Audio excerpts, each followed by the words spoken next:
నూలు నూలులో శతాబ్దాల గౌరవం, పట్టు పరంపరకు ప్రతీక, సంప్రదాయానికి శాశ్వత చిరునామా సఖీ.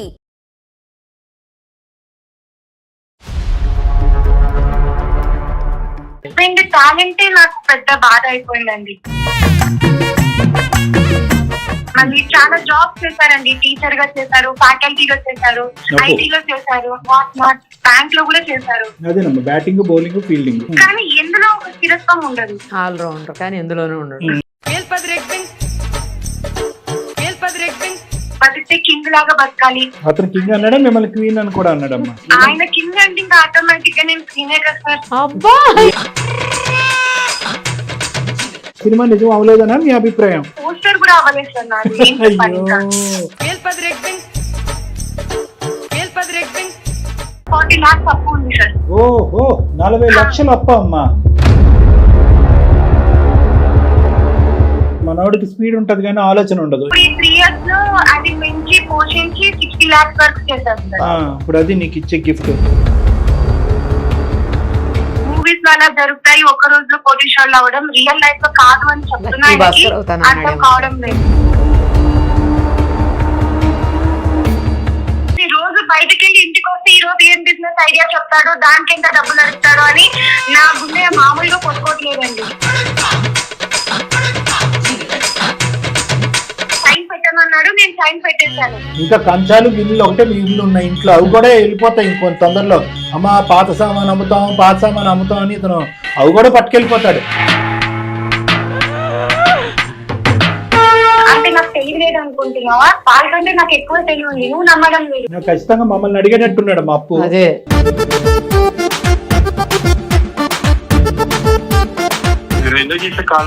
ఫైనాన్షియల్ అడ్వైస్ ఇద్దామని. వచ్చేటటువంటి లాభంలో 50-50.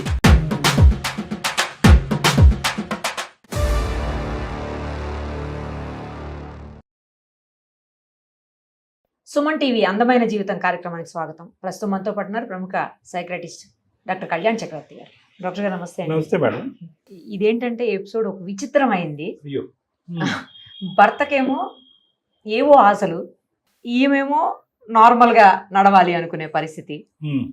అసలు ఏంటి అనేది నాకైతే అర్థం కాలేదు. చూసిన తర్వాత కొంచెం అంటే సిల్లీగా కూడా అనిపించింది ఆ రీజన్స్ అవన్నీ. అందుకని అది పిక్ చేసాం. ఒకసారి మాట్లాడితే మీకు అర్థమవుతుంది. అమ్మాయి పేరు వచ్చేసి పావని గారు. ఒక్కసారి మాట్లాడదాం. చేయండి మేడం.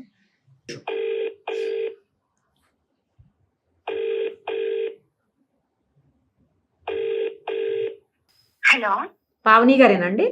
అవునండి, మీరెవరు?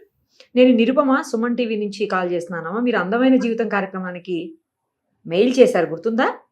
అవును మ్యామ్. అంటే మేడం, నా మెయిల్ కి రెస్పాండ్ అయ్యాను. కొంచెం డిఫరెంట్ గా అనిపించింది మిగతా వాటితో కంపేర్ చేసినప్పుడు, అందుకని ఒకసారి మీది పిక్ చేశాము. మనతో పాటు డాక్టర్ కళ్యాణ్ చక్రవర్తి గారు కూడా ఉన్నారు. ఒకసారి అసలు మీ ప్రాబ్లం ఏంటో ఎక్స్ప్లెయిన్ చేస్తే దానికి సొల్యూషన్ ఏంటి అనేది ఆలోచిద్దాం. Thank you sir. మిమ్మల్ని డైరెక్ట్ గా కలుద్దాం అనుకున్నాను, కాకపోతే అవ్వలేదు. సో అందుకే ఇలా మెయిల్ ద్వారా కలుస్తున్నాను అన్నమాట. చెప్పండి. Thank you so much sir. నేను బెంగళూరులో ఉంటాను. మ్యారేజ్ అయిన తర్వాత ఇక్కడికి షిఫ్ట్ అయ్యాను. నా తెలుగు కొంచెం బాగానే మాట్లాడతాను. ఎక్కడైనా మిస్టేక్స్ వస్తే ఏం అనుకోద్దండి. చెప్పండి సార్, నాకు మ్యారేజ్ అయ్యి 3 years అయింది సార్. నాకు ఒక పాప ఉంది, 1.5 year పాప.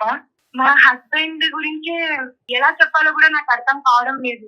ఏమైనా అలవాట్లు ఉన్నాయా ఏంటి? మీరు ఎలా చెప్పినా డాక్టర్ గారికి అర్థమవుతుంది. మా హస్బెండ్ టాలెంటే నాకు పెద్ద బాధ అయిపోయిందండి. ఆయన అన్నిట్లో టాలెంటెడే. బిజినెస్ చేస్తారు అంటే షేర్స్ అంటారు, దాంట్లో టాలెంటెడే. మళ్ళీ చాలా జాబ్స్ చేశారండి. టీచర్ గా చేశారు, ఫ్యాకల్టీగా చేశారు, ఐటీలో చేశారు. ఇంకా ఏది చేయలేదు అని బ్యాంక్ లో కూడా చేశారు. అన్నిట్లో జాబ్ చేశారండి. అదేనమ్మా, బ్యాటింగ్, బౌలింగ్, ఫీల్డింగ్ అన్ని అన్నిట్లో చేశారు. అన్నిట్లో టాలెంటెడే. కానీ ఎందులో ఒక స్థిరత్వం ఉండదు. ఆల్ రౌండర్ కానీ ఎందులోనూ ఉండదు.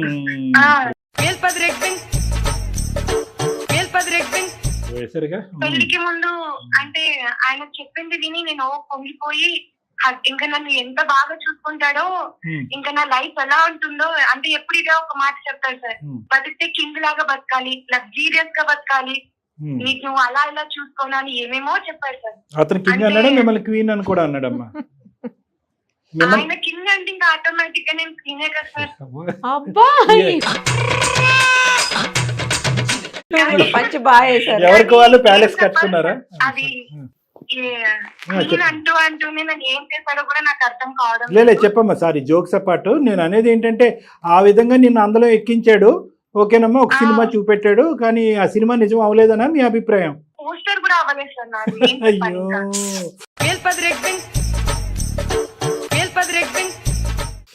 అయ్యో రామా. పోస్టర్ కూడా అవ్వలేదంట. అంటే మామూలుగా అమ్మాయిలకి ఉంటుంది కదా సార్, భర్తతో ఇలా ఉండాలి, అలా ఉండాలి, అలా తిప్పుతారు, ఇలా తిప్పుతారు, బాగా చూసుకుంటారు అని. పెళ్లి అయిన తర్వాత తెలుస్తుంది సార్. అంటే తిప్పేది పక్కన పెట్టండి సార్, 40 lakhs అప్పు ఉంది సార్. ఓహో, 40 లక్షలు అప్ప అమ్మా?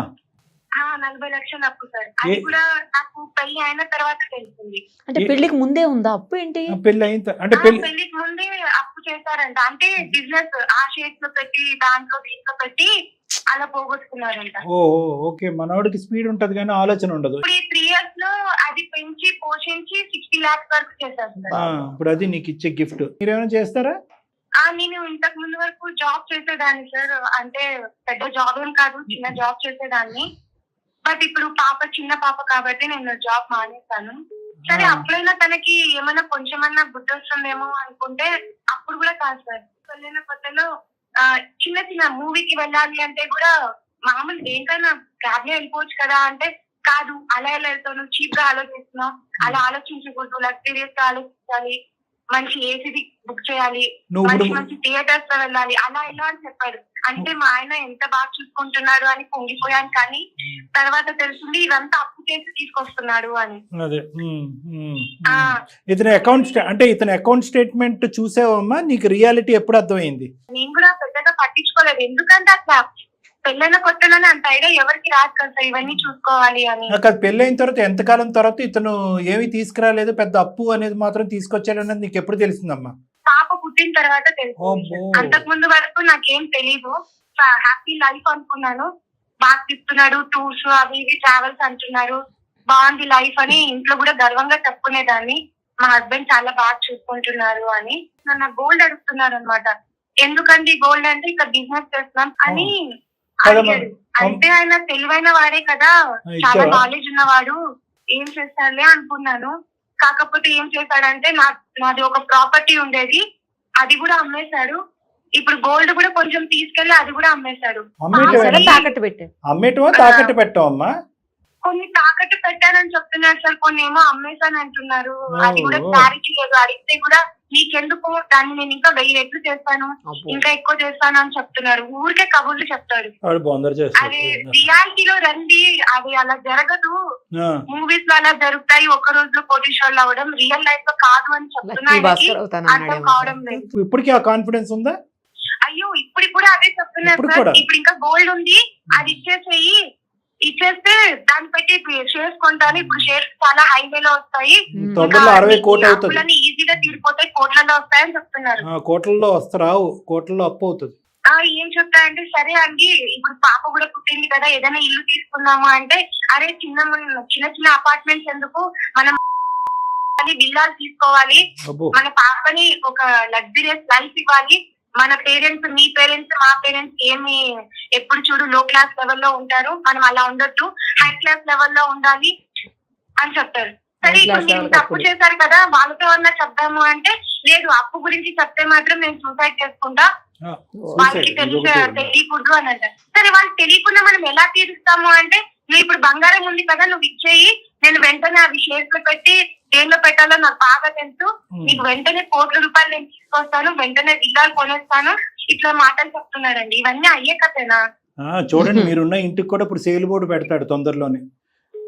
అదే కదా, ప్రాపర్టీ ఉంటే అది కూడా అమ్మేస్తాయండి. ఇప్పుడు ఇంకా చాలా పలుకుతుంది అది. ఈ హై క్లాస్ పిచ్చి వల్ల ఉన్నవన్నీ అమ్మేస్తూ పోతుంటే ఇంకా మా బ్రతుకు ఏమవుతుందా అని నాకు భయం వేస్తుంది. నా పరిస్థితి, నా పిల్ల పరిస్థితి ఏమవుతుంది? చిన్న పాప, అందులో ఆడపిల్ల, ఎలా పెంచుకుంటాము ఏంటి అని. ఆయనకున్న ఓవర్ కాన్ఫిడెన్స్ తో నేను ఏం చెప్పినా ఆయన అర్థం చేసుకోవడం లేదు. పాప పుట్టింది కదా, ఒక చిన్న కారణం తీసుకుందాము, పాపకి ఏమైనా హాస్పిటల్ కి కానీ లేకపోతే ట్రావెలింగ్ కానీ బాగుంటుంది అని చెప్తే, ఏంటి నువ్వు ఇంకా చీప్ గా ఆలోచిస్తావు, చిన్న చిన్న కార్లు ఏంటి, మన పాప తిరగాలంటే బెంజ్ లోనే తిరగాలి, అలానే ఆ పిల్లకి అసలు ఏమీ ఏమీ లేకుండా లేకుండా చేసి చేసినట్టున్నాడు. ఇల్లంతా కూడా అన్ని- ఖాళీ చేశాడు కదమ్మా. అదే అవును సార్. ఇప్పుడు పాపకి ఫంక్షన్ చేశాము, అన్నప్రాసన అవి చేస్తాం కదా సార్. మా పుట్టింటి వాళ్ళకి ఒక ఆనవాయితీ ఉంది, కడియాలు అవి అది చేపిస్తారన్నమాట. పాపకు పూజ పెట్టిన చేయడానికి. బంగారం. అవును. అవి కూడా ఏంటి మీ వాళ్ళు చూడు ఇంత చీప్ తీసుకొచ్చారు, మన పాప ఇంత చీప్ వేసుకునే పిల్లేనా, లగ్జరియస్ గా ఉండాలి, డైమండ్స్ వేసుకునే పాపని ఇట్లాంటి చీప్ వేస్తారా అని చెప్పి అది కూడా అమ్మేశారు సార్. ఎప్పుడన్నా ఏమన్నా కొనిపెట్టాడా అండి అమ్మాయికి అసలు? ఏమన్నా తీసుకొచ్చే కంటే ఏంటంటే రోజు బయటకు వెళ్ళి ఇంటికి వస్తే ఈ రోజు ఏం బిజినెస్ ఐడియా చెప్తాడు, దానికి ఎంత డబ్బులు అడుగుతాడు అని నా గుండె మామూలుగా కొట్టుకోవట్లేదండి. పాపం అమ్మా. అయ్యో. కాదు ఇప్పుడు అమ్మ ఎక్కడో చాట ఇంకా ఓకే పెళ్ళైన కొత్తలో అంటే కనుక తిమ్మిని బమ్మిని చేసి బమ్మిని తిమ్మిని చేసి ఏదో స్వర్గం చూపెట్టాడు, అరచేతిలో స్వర్గం అంటారు కదా, అలా చూపెట్టాడు. అప్పుడంటే తెలియని వయసు, పెళ్ళైనటువంటి కొత్తలో కొంతకాలం ప్రయాణం చేసిన తర్వాత ఈ ఇంటి పట్టాలు ఎలా ఇచ్చేస్తావు, బంగారం ఎలా ఇచ్చేస్తావు, బిడ్డ బారసాలప్పుడు జరిగేటటువంటి ఆ బంగారం ఎలా ఇచ్చేస్తావు, ఎక్కడో చాట నువ్వు లిమిటేషన్ డ్రా చేయాలి కదమ్మా. మీ ఆయన యొక్క కెపాసిటీ నీకు ఇప్పటికైనా అర్థమైపోయి ఉంటది కదా. ఇప్పుడు అర్థమైంది సార్, ఇంకా అప్పుడు అర్థం పైన కాలేదు కదా. పొటారం, లోన్ పాప లొటారం అంటారు. మాట్లాడినప్పుడు అంత నాకు తెలియలేదు. ఇంకా అప్పుడప్పుడే నాకు ఆ పాప బంగారం అమ్మిన తర్వాతే నాకు అర్థమైంది అబ్బా. అసలు ఏంటి, ఎందుకు అమ్ముతున్నాడు, ఏమైతుంది అని. ఆ తర్వాత నేను ప్రాపర్టీ డాక్యుమెంట్స్ అవి చెక్ చేసుకుంటే అప్పుడు తెలిసింది అది అమ్మేశాడని. నాకేంటి ఆ సైన్ పెట్టమన్నాడు, నేను సైన్ పెట్టేశాను. అమ్మా ఆయన మీద అన్ని పెట్టేస్తా నువ్వు. ఇంకా కంచాలు గిన్నెలు ఒకటే మిగిలి ఉన్నాయి ఇంట్లో, అవి కూడా వెళ్ళిపోతాయి ఇంకొంత తొందరలో. అమ్మ పాత సామాన్ అమ్ముతాం అని ఇతను అవి కూడా పట్టుకెళ్ళిపోతాడు.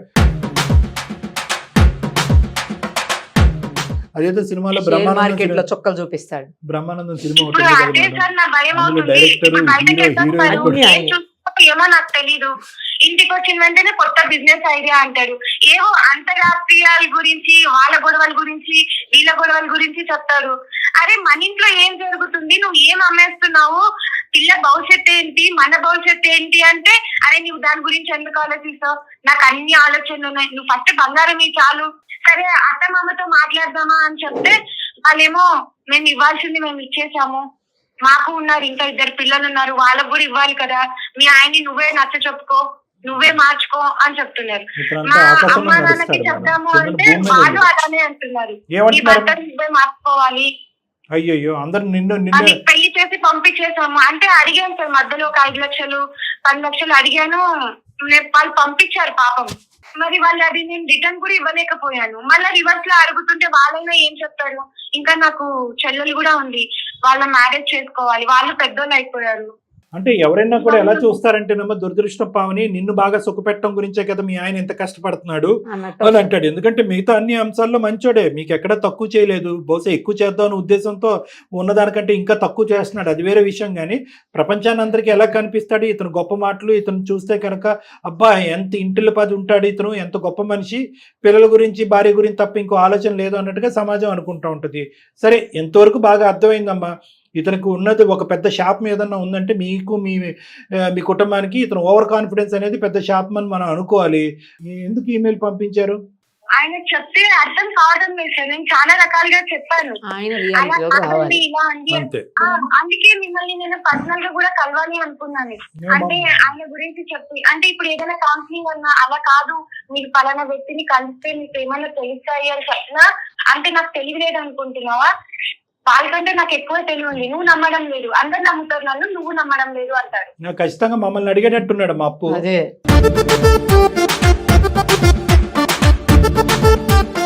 సరే ఒకసారి ఫోన్ కలపండి అమ్మా, మాట్లాడి ఎంతవరకు మారుతాడో ట్రై చేద్దాం. ఓకే సార్, కలుస్తున్నాను. మీ హస్బెండ్ నేమ్ ఏంటి? పవన్ అండి. ఓ పావని, పవన, బాగుంది. సరే కనెక్ట్ చేస్తారా, ఒకసారి మాట్లాడతాం. అలాగే మ్యామ్, కనెక్ట్ చేస్తాను. కనెక్ట్ చేయండి, కాన్ఫరెన్స్ కాల్ కలపండి. The person you are speaking with has put your call on hold. Please stay on the line. आप जिस హలో చెప్పమ్మా. ఏమండి ఎక్కడున్నారు? బయట ఉన్నామ్మా. ఇంకా రాలేదే? నాకు టెన్షన్ ఉంటాయి, ప్రాబ్లమ్స్ ఉంటాయి, అన్ని చూసుకొని రావాలి కదా. హలో పవన్ గారు, ఎవరు మీరు? నేను నిరుపమ, సుమన్ టీవీ అందమైన జీవితం కార్యక్రమం నుంచి కాల్ చేస్తున్నాం మీకు. మీరు ఎందుకు చేసే కాలు? ఫైనాన్షియల్ అడ్వైస్ ఇద్దామని. నాతో పాటు డాక్టర్ కళ్యాణ్ చక్రవర్తి గారు కూడా ఉన్నారు. సార్ ఆల్రెడీ తెలుసు మేడం 2-3 times నేను మీట్ అయ్యాను సార్ని. ఈ సార్ నన్ను తెలిస్తే గుర్తుపడతారు కూడా మేడం. మంచిదా, ఒకసారి మాట్లాడండి అయితే. మంచిది. సరే మేడం. పవన్ గారు 2-3 సార్లు కలిసాను సార్ మిమ్మల్ని నేను. దేని గురించి? మామూలుగా కలిసాం సార్ అప్పుడు ఆఫీస్ టైంలో. చూస్తే మీరు గుర్తుపడతారు సార్ పక్క. కాదు, కొంప తీసి నేను ఏమైనా ఇచ్చానా అంటున్నా. లేదు లేదు సార్ మీరేమి ఇవ్వలేదు. ఏమి ఇవ్వలేదండి సార్. ఏంటి లక్షల లక్షల కొద్ది అప్పులేంటి? ఇంటి భారం పెరగట్లేదు, భవిష్యత్తు ఏంటి భయం వేయట్లేదు, చిన్న బిడ్డ ఉంది మీకు, చంటి బిడ్డ. ఏంటి మీ ఉద్దేశం ఏంటి? మీ గోల్ ఏంటి? ఫైనల్ గా ఎక్కడికి వెళ్తున్నారు మీరు? మీకు మా వైఫ్ చెప్పారా సార్? ఇంకెవరు చెప్తారు?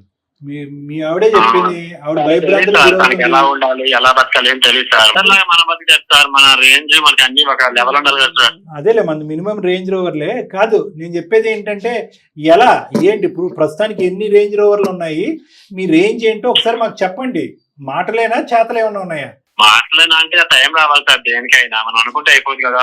దేనికైనా ఒక రోజు అనేది వచ్చింది. అది వచ్చిన రోజు నేను నా లెవెల్ ఏంటో అప్పుడు తెలుస్తుంది సార్. ఇప్పుడు చెప్పండి ఎలా చెప్తాను. ఎప్పుడు వస్తుంది మీకు ఆ టైము? 10,000తో లక్షలు 2 లక్షలు 5 లక్షలు సంపాదించిన రోజు కూడా ఉంది సార్. ఎప్పుడు వస్తుంటే మరి టైం రావాలి దేనికైనా.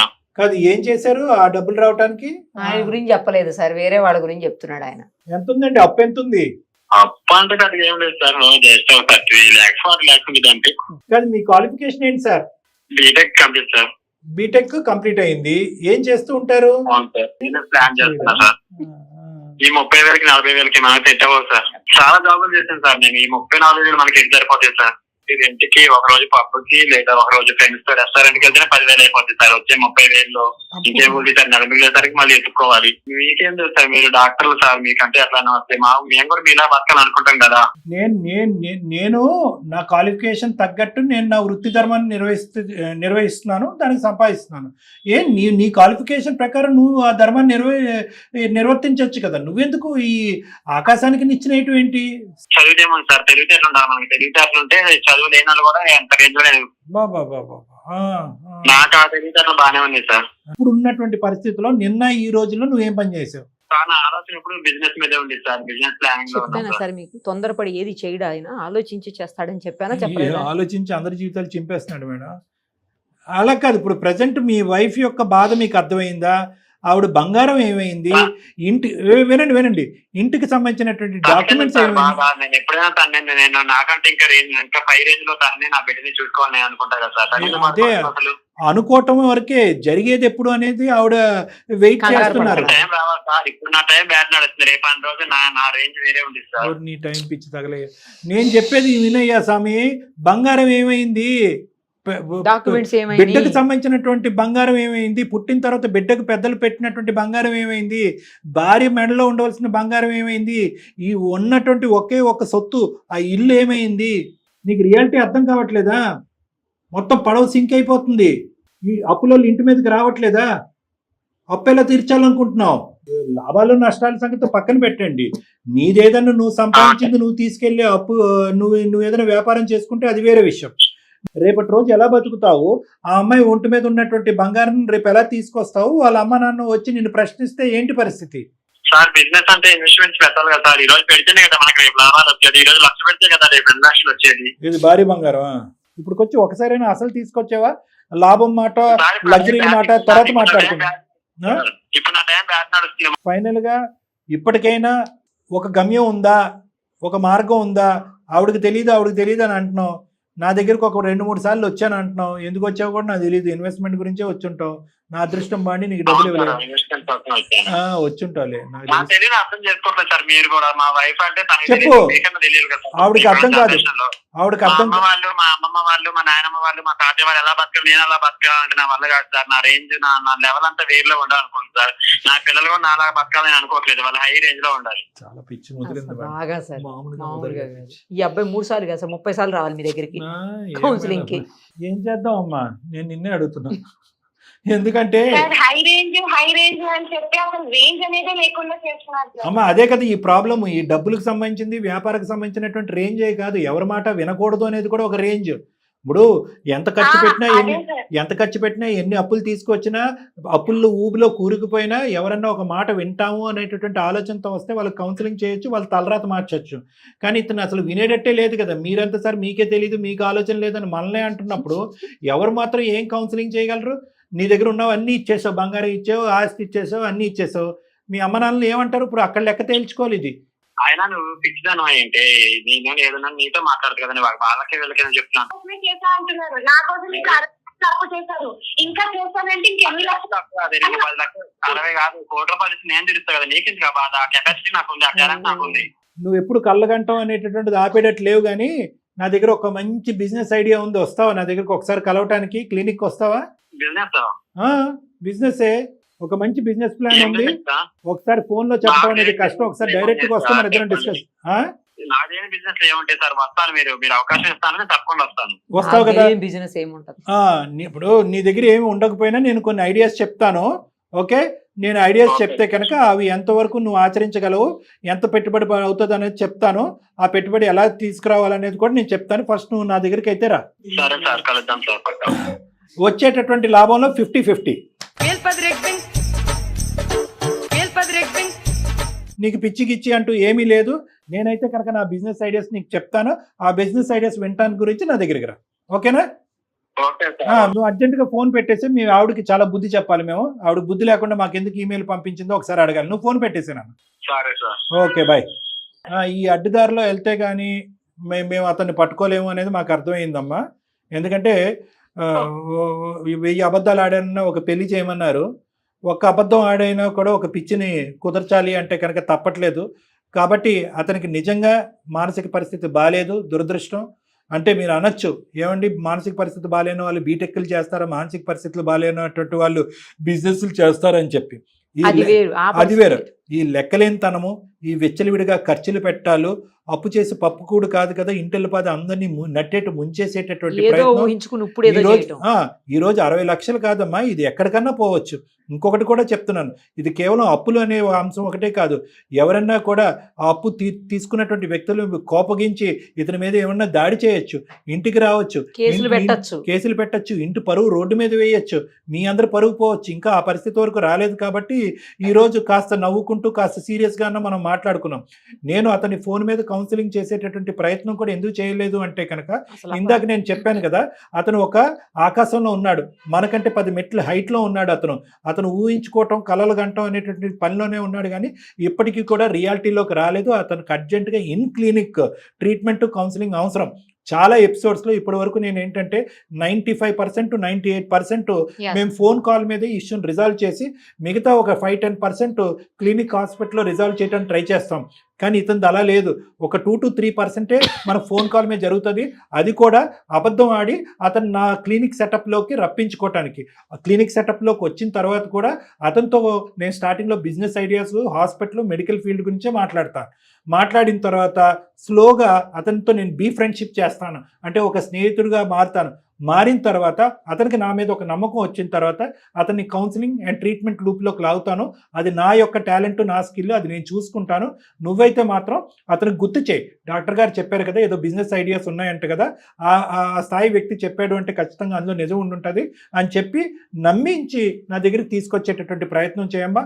నేను చెప్పేటటువంటి మాటల్లో కొంతవరకు అబద్ధాలు ఉన్నా కూడా నీ జీవితాన్ని నీ బ్రతుకుని కాపాడటం గురించి ఇలా చేయటం తప్ప ఇంకో దారి లేదు. అర్థమైందా పావని గారు? అమ్మా అట్లీస్ట్ ఫస్ట్ ఆఫ్ ఆల్ మార్పు అనేది హాస్పిటల్ వరకు రావటం, క్లినిక్లో అడుగు పెట్టడం అమ్మా. తర్వాత నా మీద అతనికి ఆల్రెడీ ఒక నమ్మకం ఉంది.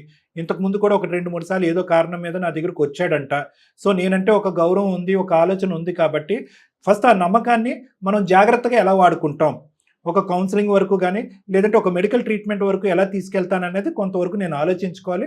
ఆ తర్వాతే నీకు ఒక గ్యారంటీ ఇస్తానమ్మా.